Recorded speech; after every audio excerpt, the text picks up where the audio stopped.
What is up, everybody? Welcome to the Fantasy Flex podcast from the Action Network and Fantasy Labs. I'm your host, Chris Raybon. The NFL Divisional round is here. This is our player projections pod. Momentarily, I'll be joined by one of the most accurate fantasy football rankers in the game, the odds maker, Sean Koerner. But a quick reminder, all of our fantasy football content is available right now over at fantasylabs.com. Plus, Fantasy Labs' new feature, Pick Labs, is live. Pick Labs lets you scan the best player prop and pick 'em bets in seconds. Everything's broken down for you from edges and win rates to value. It's a clean board showing which plays actually stand out across sportsbooks and sites like Underdog and Prize Picks. And when you see something you like, Pick Labs builds the slip and sends it straight to the book of your choice. For a limited time, you can get free access by signing up for a Fantasy Labs DFS subscription. Just visit fantasylabs.com/pricing and use code FLEX20 to get $20 off your first payment. That's code FLEX20 to get $20 off your first payment at fantasylabs.com/pricing. In today's episode, we're going to dive into our top 5 at each skill position for the divisional round, discuss guys we're high and low on, throw out some props. Koerner, what's going on? Still got to get to these cardio kings a couple of times before the season ends. These are the guys who have the most routes run with no targets. Who we got for the wild card weekend? Wild card weekend, it was my guy Mitchell Evans for the tight ends, 12 routes, 0 targets. And wide receiver was Xavier Smith with 22 routes, 0 targets. Not too surprising there. You know, he's more of that deep threat role, but he did see a ton of playing time, which I found interesting. But it was Xavier Smith was the wild card weekend cardio king. Yeah, the Rams are kind of getting to be a headache to project just because it's like how much 1-3 are they going to use? They kind of really didn't use much or as much as they've been using for the last 6 weeks in that playoff game. And they did get behind, or they were playing in a neutral game script, so that could have something to do with it. But let's get into quarterback top 5 divisional round. Koerner, who you got? Let's see, top 5. I got Josh Allen, Matthew Stafford, Drake May, Caleb Williams, and Bo Nix. I got Allen, Stafford, May, Williams, Nix. So in alignment there. Who you high on? Yeah, not many quarterbacks this weekend, so right. not shocked we have pretty much the same top 5. But I'm high on Matthew Stafford here, although he is a very interesting projection this week. He's coming off that 304 passing yards, 3 touchdown game against the Panthers to pull off the win, but he did play through that finger sprain he suffered on his throwing hand, on his index finger, which seems like a pretty important finger. But he's the kind of guy, he's played through so many injuries during his potential Hall of Fame career. I'm not that worried about it, but we'll have to kind of monitor his practice reports this week. So I'm assuming he's going to be fine. He has an extra day to heal up since they played on Saturday. But he's facing a Bears defense that just allowed Jordan Love to go for 320 yards and 4 touchdowns against him. I was high on him last week. They really struggle to, generate pressure on quarterbacks. So I think, Stafford should have a fairly clean pocket here. Stafford has Devontae back. I think he threw 20 targets to Devontae. So that cooked my receptions prop on him. I had a very good weekend, but I started off with a loss with that one. But having Devontae back is huge. Higbee back is also huge.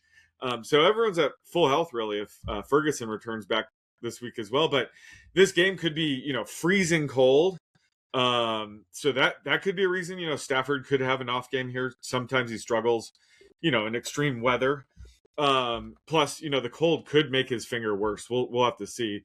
And it's a game where, they could lean on the run game here against this Bears defense. So I like the matchup for Stafford, but there's some other factors that could, hurt his upside. But having said all that, he opens the week as my number 2 QB. Yeah, he's my number 2 QB as well. The guy I'm going to talk about, though, is Caleb Williams on the opposite side of that game, just because that Ram defense, expected them to get better against the run with Lake back, which they pretty much did. I mean, they shut down that Panther run game for the most part, outside of a couple of touchdown runs, or I guess 3 touchdown runs.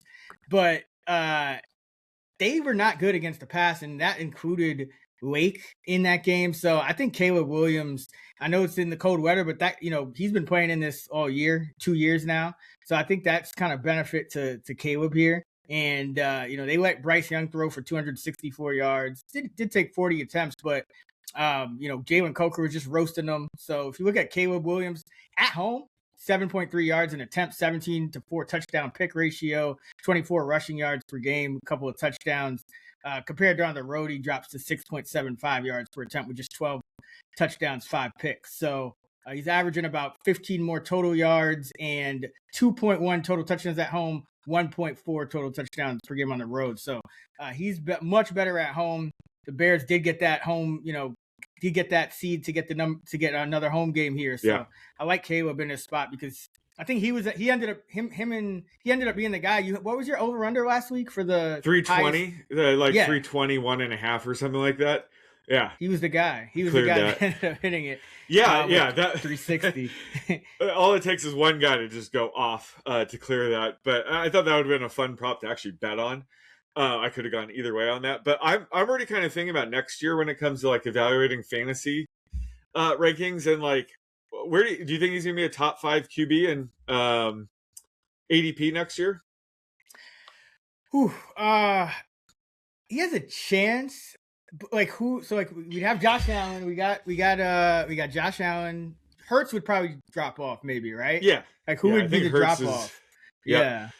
Lamar, if you project him to miss a couple of games, I don't know. Drake May's a lock. Yeah, I think it'd probably be like top 8. I don't know about top 5. I guess some people would draft him 5th, maybe, but yeah, I think I would. Yeah. I think that's my point because he just reminds me so much of Josh Allen and Mahomes to a certain extent. If you remember, Josh Allen really didn't break out until it was that year 3 season, and just they have Luther Burden, who I'm high on. Dunze, he's healthy, he's good, but Colson Loveland. He just has all these young weapons, and he has this rushing upside.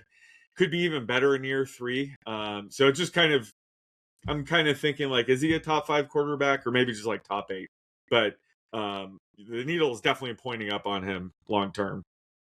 Like, would you want him or Trevor Lawrence next year? Well, it's funny. 'Cause remember when Trevor Lawrence was having a good late season run, what was it, 3 years ago? And yeah, everyone's like, oh, he's a lock to be ranked in the top 5. And then, it took him 3 years to finally achieve that. Yeah, I think that would be interesting. I think, Lawrence and Caleb is probably a toss up at this point. I think right now I'd probably lean Lawrence.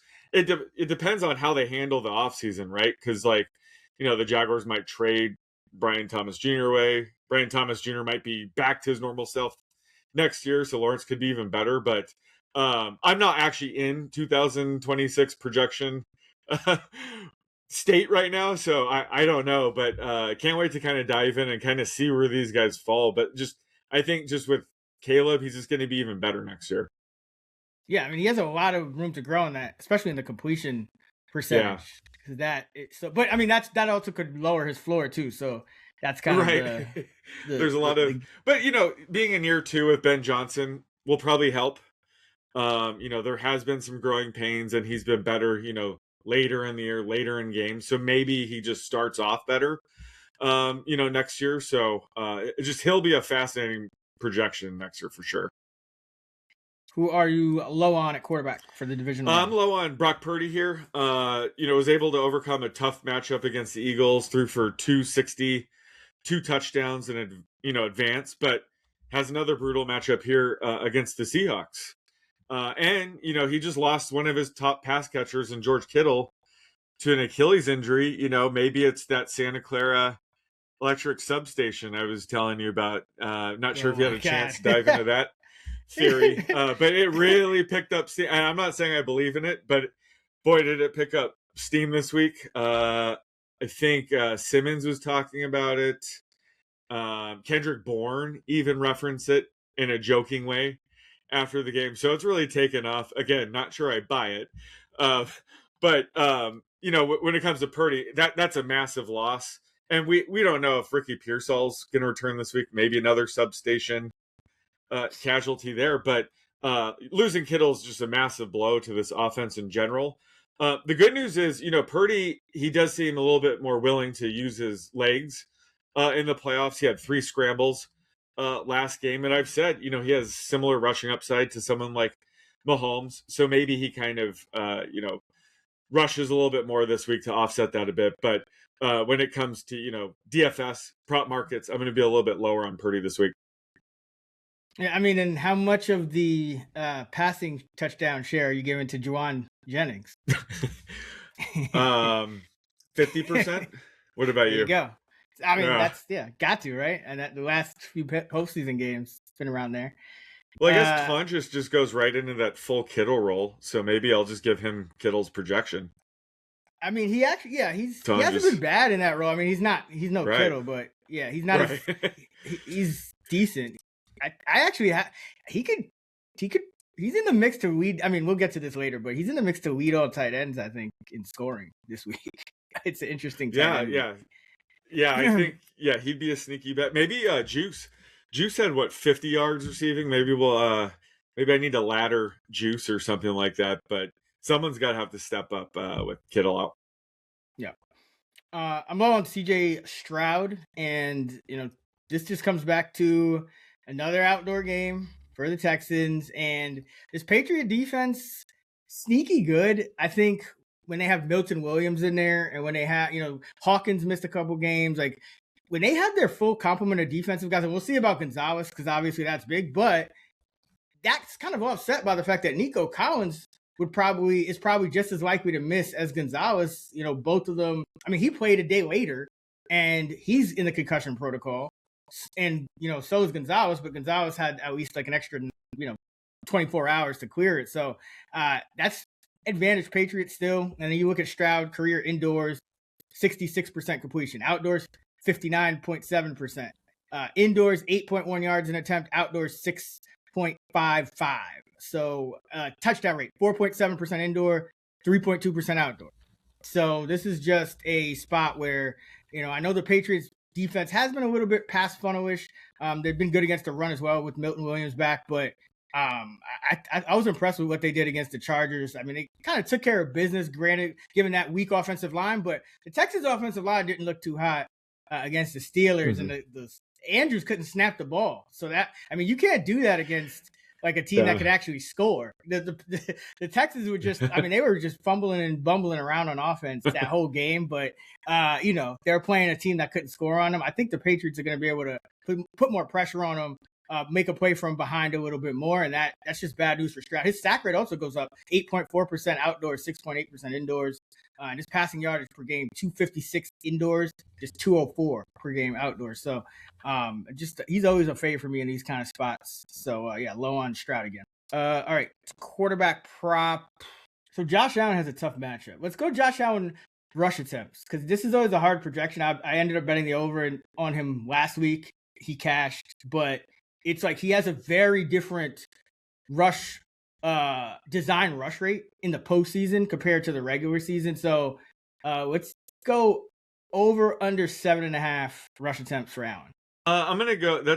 I think that's a good line. I'm gonna go over. Yeah. It's kind of interesting. Usually we're doing this pod when nobody has projections out there, but right now we have a full prop market for every game, every player.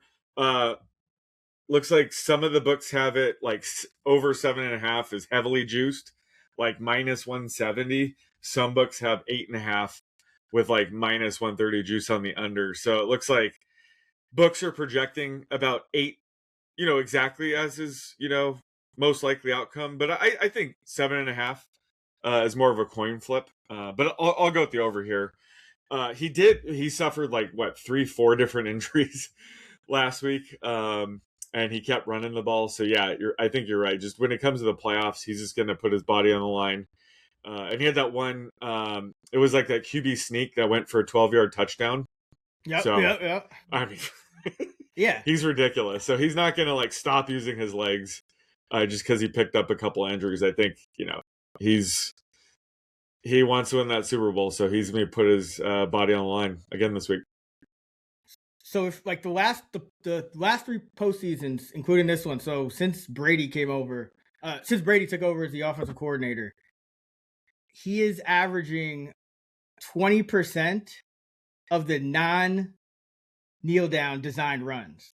This, like for the season this year, for example, he averaged 10 points, about 10% during the regular season. So like it would essentially double, based on what he's done in the postseason over these past few years with Brady. And so his scramble rate kind of stays the same. It's not like he's scrambling more necessarily, but he's just getting like twice as many design runs before you even account for kneel downs. And then, if you expect Buffalo to win, he's unless they're like really blowing him out, he's going to take those kneel downs as well. So yeah, I have him closer to 9. So that's where I had him last week. I have him at 8.7, I should say, this week. 8.9 last week, 8.7 this week. So yeah, I'm over as well. So that's the right side.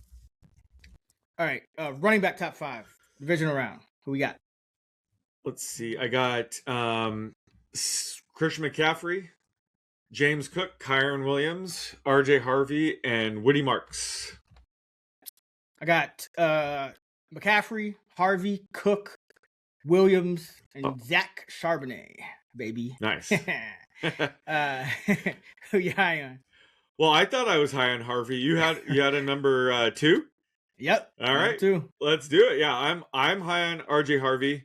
Because he should be fresh coming off that first round bye, week to rest up. And this is a matchup against a Bills defense that's very much a run funnel one. So could see Denver be a little bit more run heavy early on and take advantage.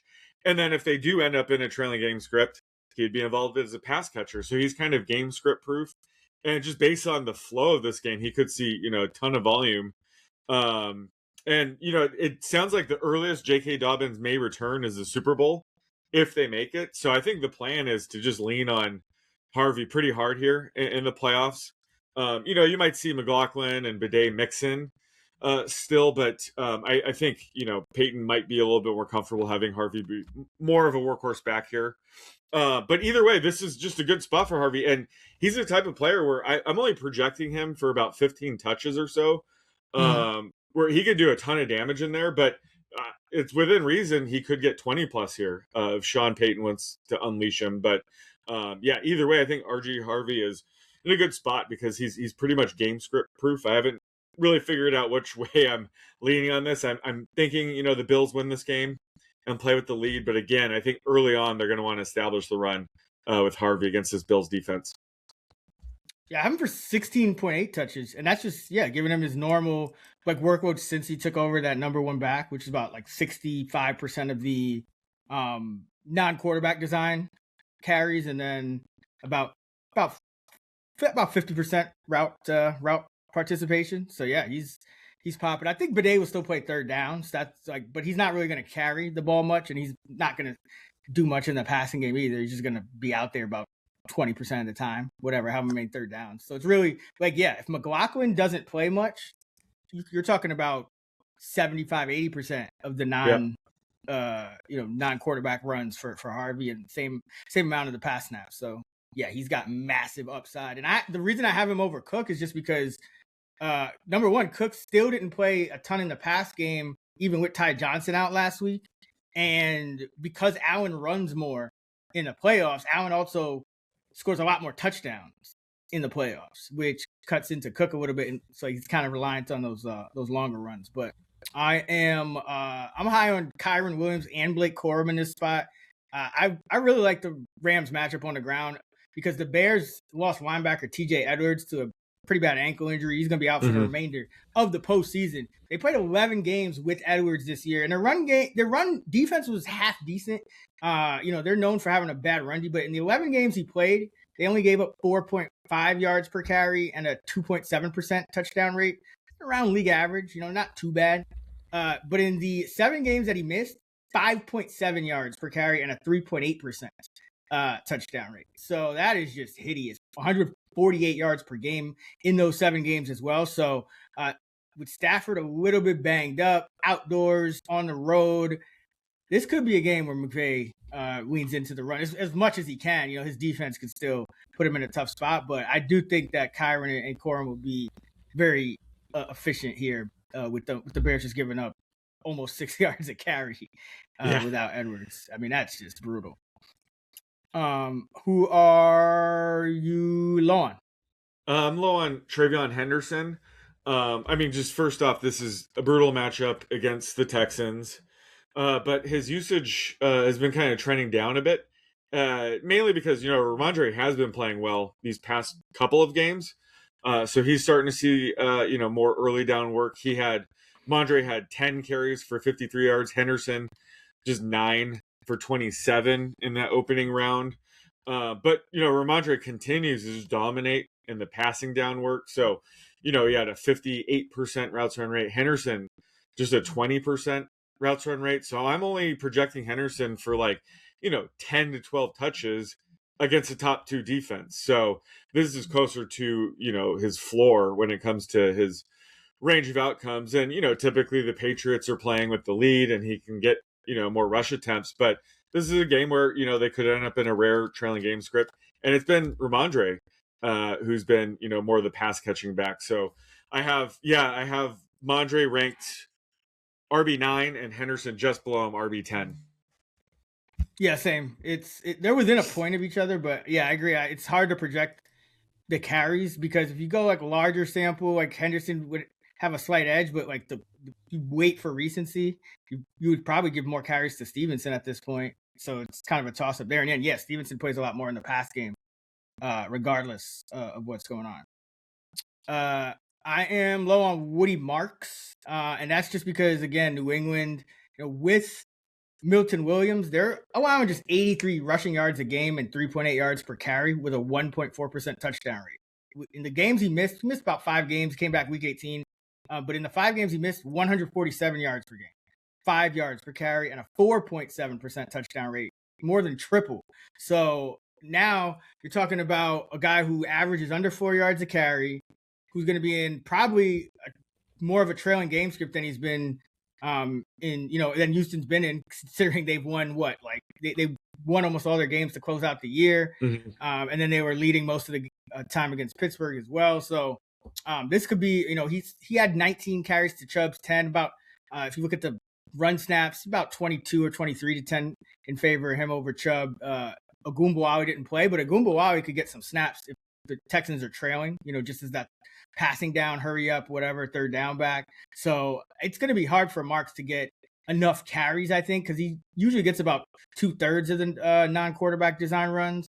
It's just going to be hard to get enough carries, I think, in this spot. And then the efficiency is in question as well, because New England has been a pass funnel. They've been really good against the run most of the year, especially with Williams in there. So, low on Woody Marks this week. What are we doing for the prop? Let's go with Travion Henderson. Total scrimmage yards, so rushing and receiving. Let's go with 53.5. Let's see. I got 42 rush and 17 receiving.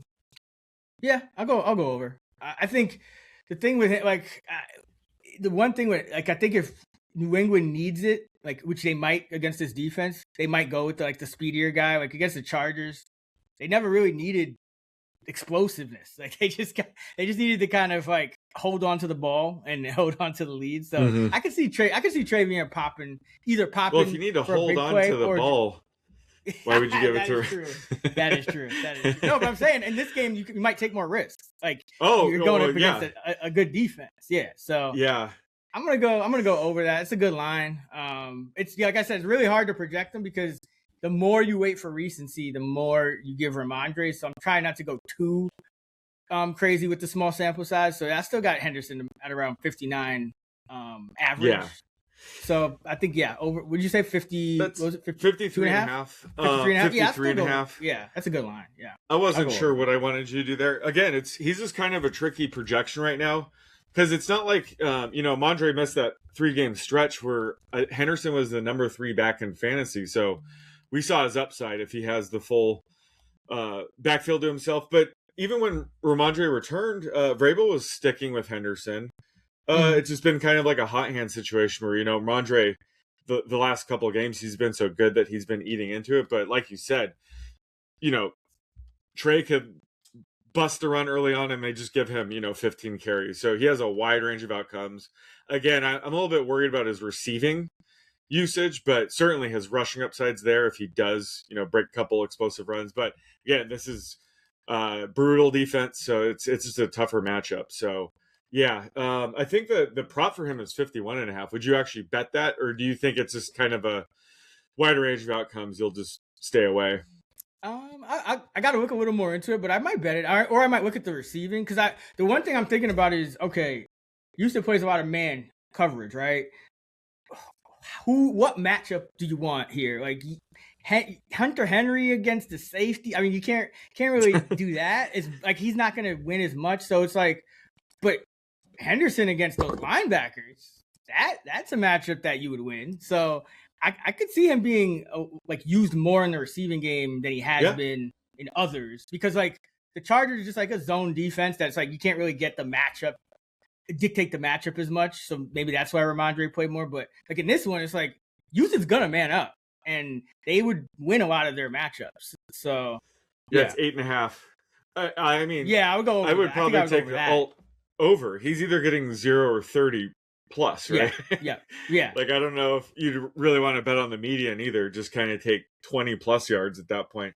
What was that receiving yards prop? It was ETN in the playoffs. It was Stuckey was on it, and it was like 14 and a half, and between 17 and a half and 14 and a half, and it like Stuckey ended up like not getting it at the right number, and it like it was like 15 or something like that. Right. Yeah, something silly. Yeah, this is a prop I could see going up a couple yards by the end of the week. 8.5 does seem low, even though I'm lower on his upside. But it's just one of those games where all it's going to take is one catch for him to potentially go 20 plus. Oh wow, Tomlin stepped down. I didn't even see that. Did you see that? Oh yeah.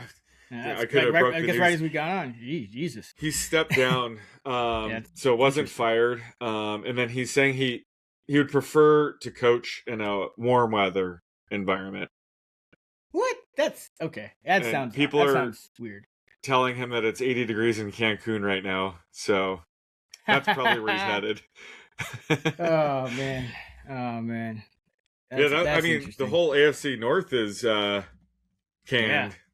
Yeah, that was. I mean, who knew? Like 2 weeks in a row, just losing a long tenured AFC North coach. But well, did not. I didn't see that before we jumped on. It looks like 54 minutes ago. Yeah, so before that. Recent. Yep. Okay, but yeah, I would definitely take. I think I would be on that over receiving. Definitely. Yeah. And I'm going over on the 53.5 that you threw out. All right, receiver top 5. Who we got?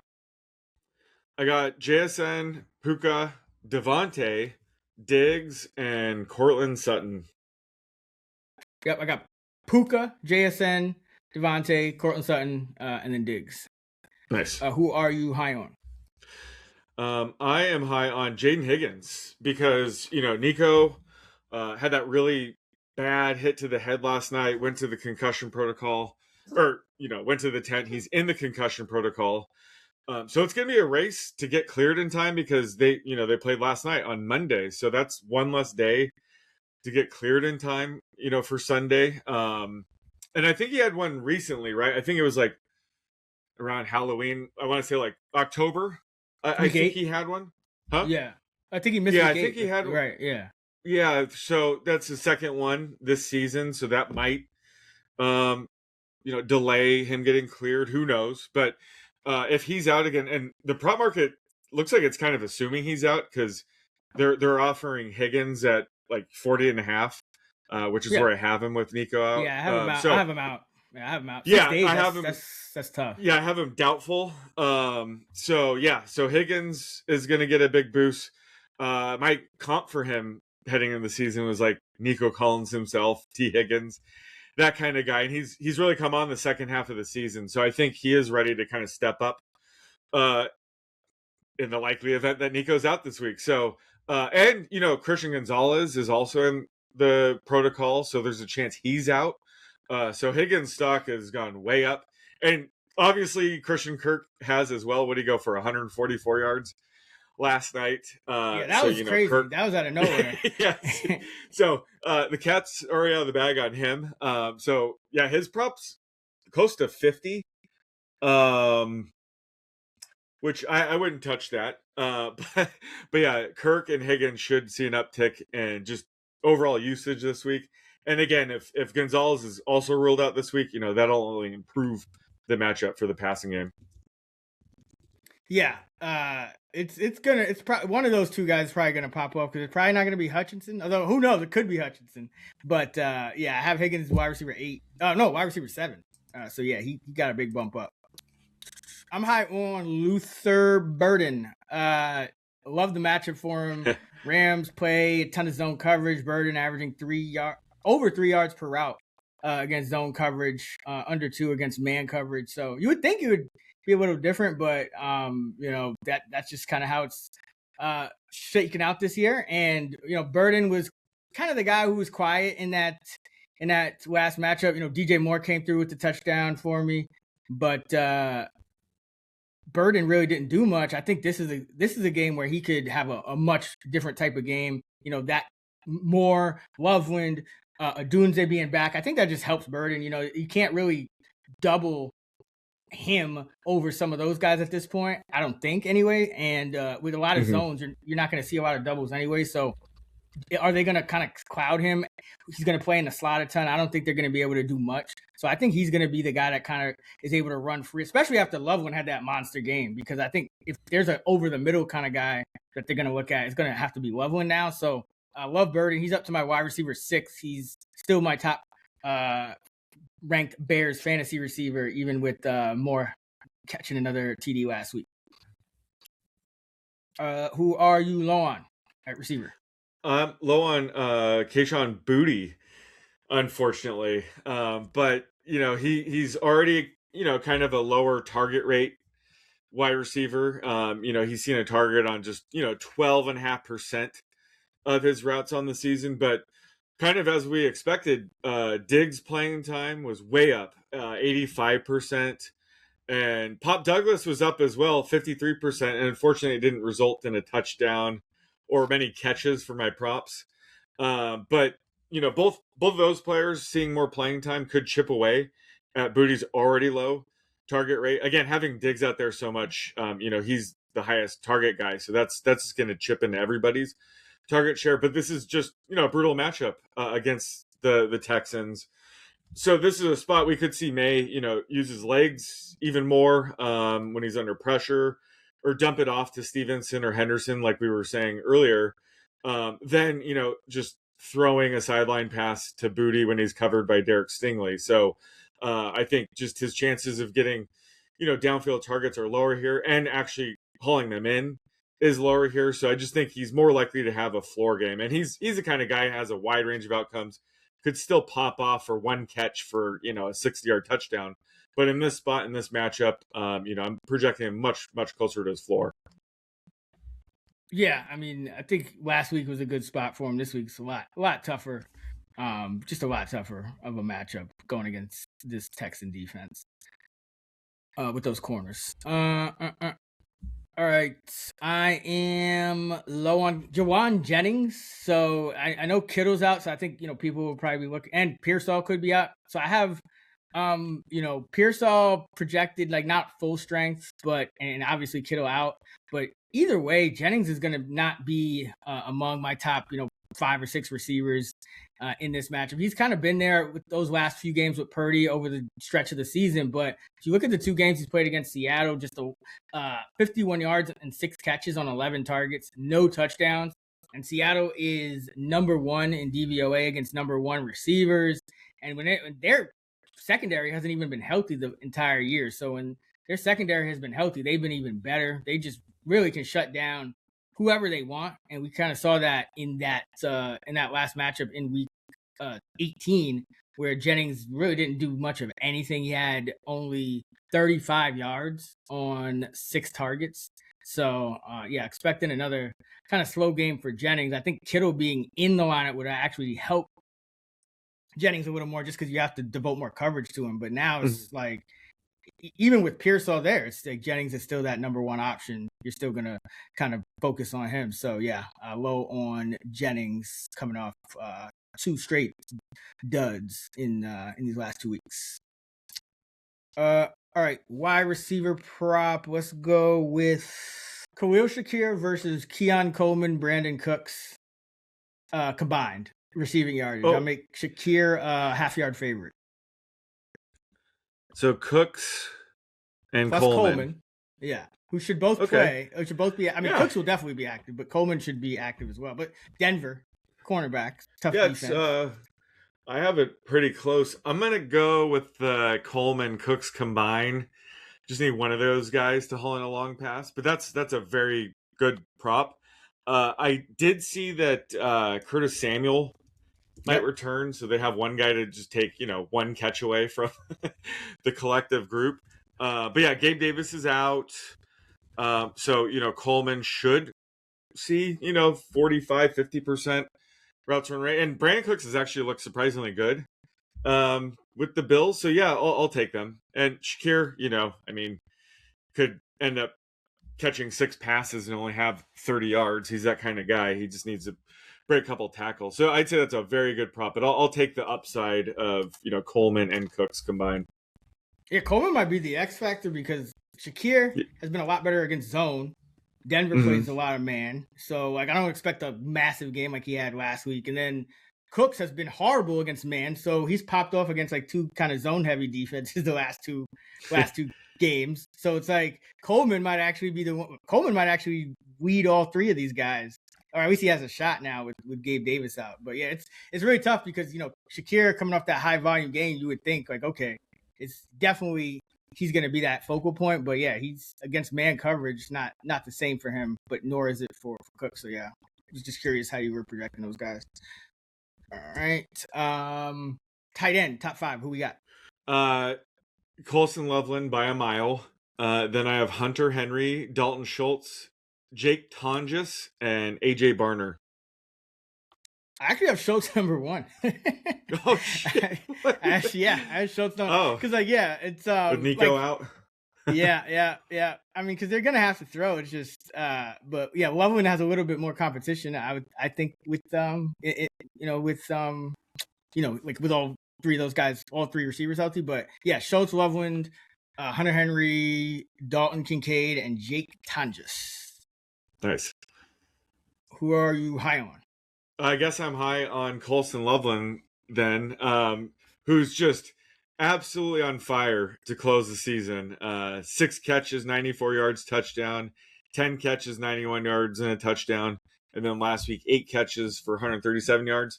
I mean, my comp for him was prime Jimmy Graham, which is pretty good now, but he's also just reminding me of prime Travis Kelce. Like, I think he's just going to be an elite tight end in fantasy for years to come now.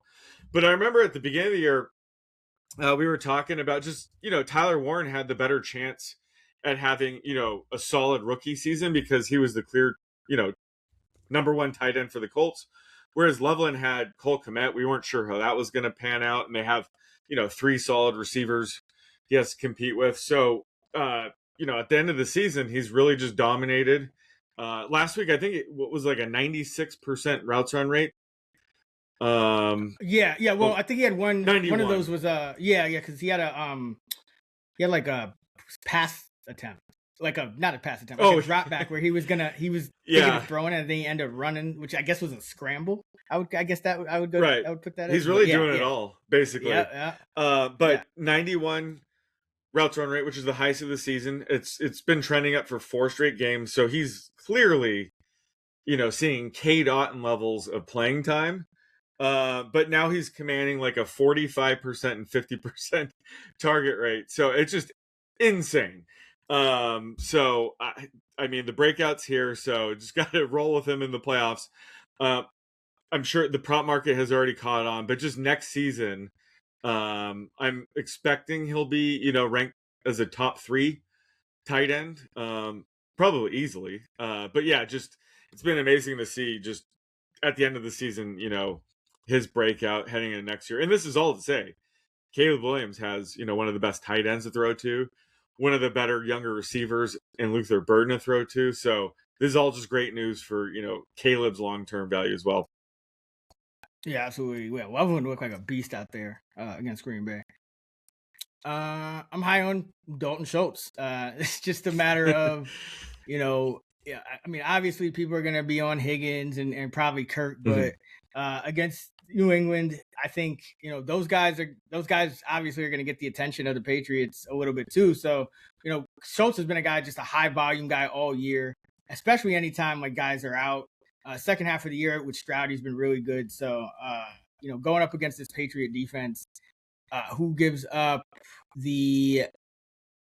what was it? Yeah, they're the ninth most schedule adjusted targets to tight ends. I think New England. I think Schultz will kind of get back to it here. He didn't really do much in that last spot, but always like kind of guys coming off quiet game with a week to prepare. I think Schultz will be back, and because he's not going to block, that's for sure. He's not going to use him as a blocker. So yeah, we've seen him hit like a 90% routes run rate in certain games. So I wonder if Nico's out, if that ticks up. His usual is around 80% for the season, but we've seen him tick as high as like 90%, especially over the second half of the year. So like Schultz this week against New England.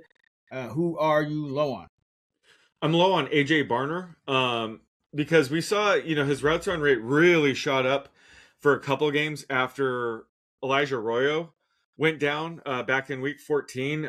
He ran a 77% routes run rate, then 86%, and he's the main ball carrier in their tush push. So I was super high on him at that time, but we've seen him average now a 60% routes run rate over the last two games, where we saw Eric Saubert eating into his playing time.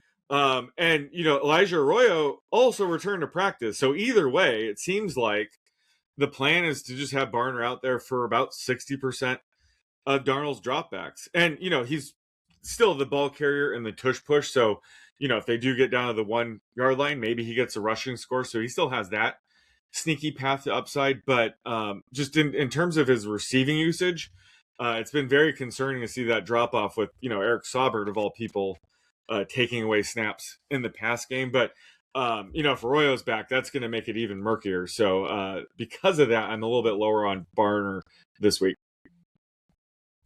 Yeah, that is interesting that he dipped back down. I saw that. I don't know why. I think you would just play Barner more than Saubert, but I mean Saubert is kind of more of like a catch first, I guess, tight end. But yeah, it's an odd way to do it. But I mean, can't knock Seattle. It's been working for them. Yeah, they're doing something right. Last game wasn't great. Yeah. I am low on Evan Ingram. Evan Ingram. I mean, I've been low on him all year, but now he's got a matchup against Buffalo. Buffalo, one of the best teams in the league at defending the tight end position. They rank 8th in DVOA against tight ends in terms of schedule adjusted yardage per FTN. They're giving up the fewest schedule adjusted yards per game to tight ends at 30.6. And Ingram's route participation rate has been trending down in favor of Adam Troutman. So last 4 games, he's been at about 46% route participation. Season average is 55. And then Troutman's been up around 40%. So, maybe that evens back out. But even so, I mean, 55% average for the season, that's not enough routes to really do anything. And not really a big red zone guy. Tough matchup. So, yeah, Ingram has gone down on at tight end. What are we doing for the prop? Well, since you're high on Schultz, let's go with Hunter Henry versus Dalton Schultz.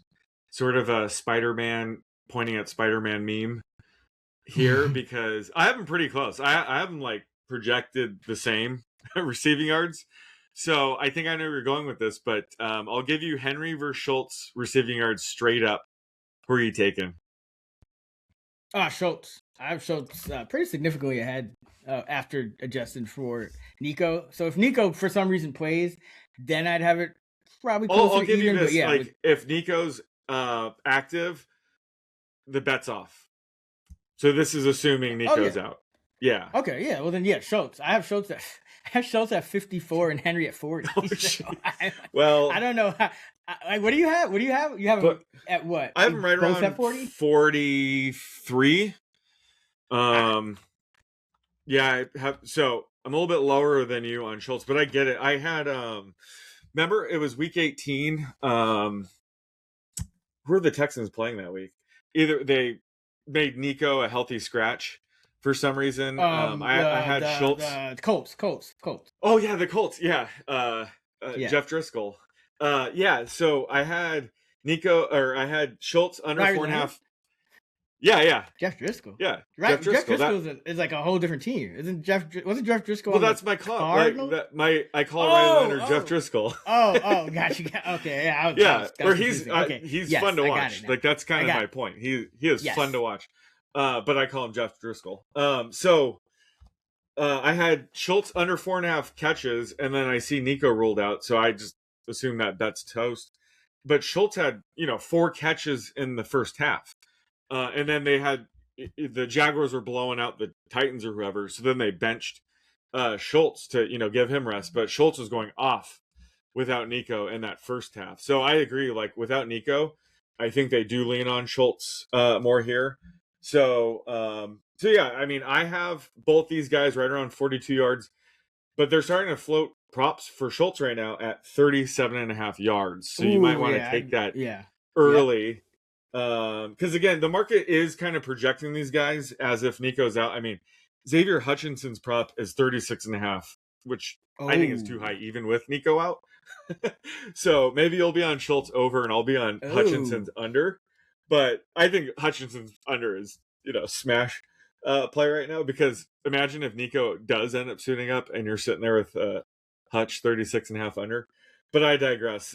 All these props are kind of assuming Nico's out, and they still have Schultz under 40 yards for his opener.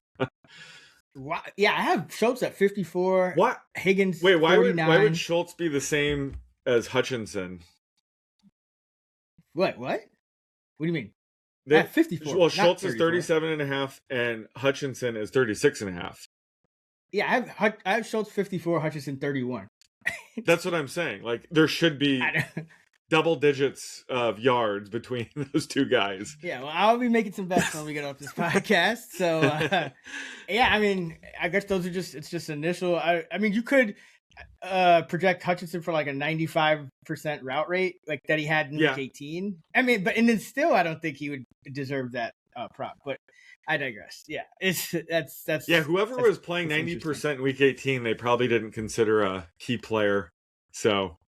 Yeah, because then last week it was like him, Kirk had equal, and then Higgins was lower, but that's because they didn't have as many like 3 receiver sets. So if Higgins gets Nico's stuff, like Kirk played so well that Kirk could be the number 2 receiver, like even on the outside. Yeah. Like he's played outside receiver before, so yeah, I'm projecting Hutchinson around like 80%. What about you? Yeah, I think that's fair. 80%. Noel, 15%. I haven't figured out what they're doing with him. You could see someone like Justin Watson active this time. He's concussed too. Oh God, Berrios. Then it would have to be Berrios, who pretty much, he would. He would be more of the Kirk Noel group. Yeah, I'm just giving Noel his season long like 30% and Berrios 5, because when it hasn't been like a Noel guy, the number 5 guy has been even has been pretty well these last few weeks. So. More 2 tight end sets, get Stover out there with Schultz. Could do that too. But Hutchinson, 80 to 85% sounds about right with a low target rate. But seems a bit high, at least initially. Way high. All right, that's going to do it for our NFL Divisional Round Player Projections episode here on the Fantasy Flex. Be sure to subscribe so you don't miss an episode. Also, check out the Fantasy Labs app. You can use code FLEX20 for $20 off an NFL sub. We'll be back with our favorite touchdown scores on the Action Network podcast later in the week. Sean is on X at @_oddsmaker. I'm at Chris Raybon. We're at those same handles on the free award-winning Action Network app. Until next time, let's get this money.